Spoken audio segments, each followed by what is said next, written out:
Hubert Védrine, merci d'être avec nous ici à WPC-TV. Vous êtes un ancien ministre important des Affaires étrangères en France et aussi grand homme politique.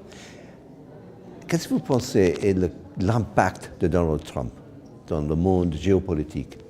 Je pense qu'il est considérable, que beaucoup de gens en Occident et notamment en Europe ont mis un certain temps à comprendre ça, parce qu'ils trouvaient Trump tellement atroce, tellement vulgaire, on va dire, que c'était impensable.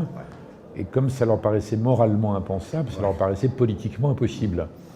En fait, il a été élu, il est là, et donc beaucoup de gens ont perdu du temps, en disant mais c'est pas possible, c'est pas normal, il n'aurait pas dû être élu, il y aura l'impeachment, tout ça. Donc c'est du temps perdu dans l'analyse.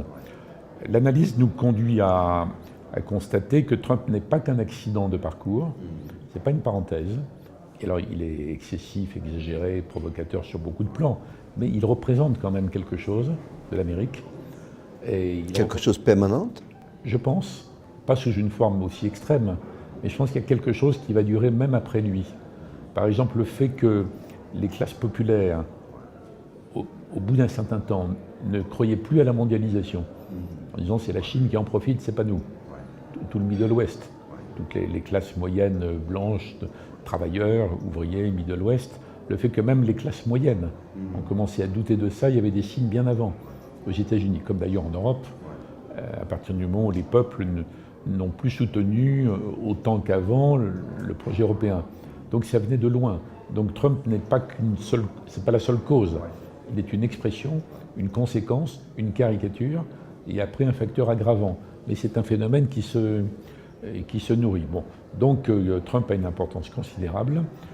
D'autre part, il a abandonné ce discours, disons, américain.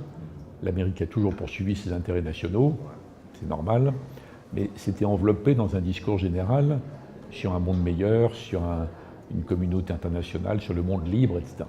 Trump a balayé tout ça, il s'en fiche complètement. Donc il y a un effet de libération de toute une série de tous ces sentiments, oui. Donc, dernière question, est-ce que la mondialisation est presque terminée à cause de ça, à cause de Trump? Non, parce que l'économie mondiale, c'est vraiment interconnecté? Je pense qu'on peut assister, disons, à un ralentissement de la mondialisation, à plus de règles, plus d'encadrement, pas à cause de Trump, mais pour des raisons d'écologie.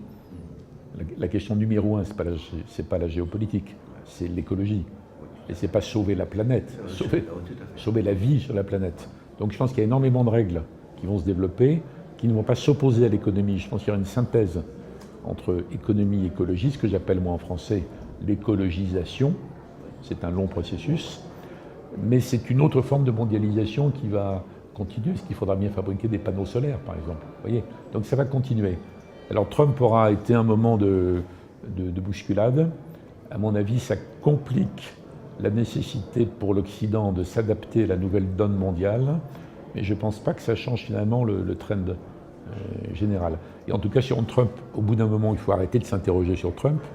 Il faut que les autres se disent, bon, d'accord, mais qu'est-ce qu'on fait? Qu'est-ce qu'on fait face à Trump? Quelle est l'alternative? Comment on s'organise? Ça, c'est la question pour les Européens, notamment. Bonne question. Monsieur Védrine, merci bien. C'est vraiment intéressant. Merci. Merci beaucoup.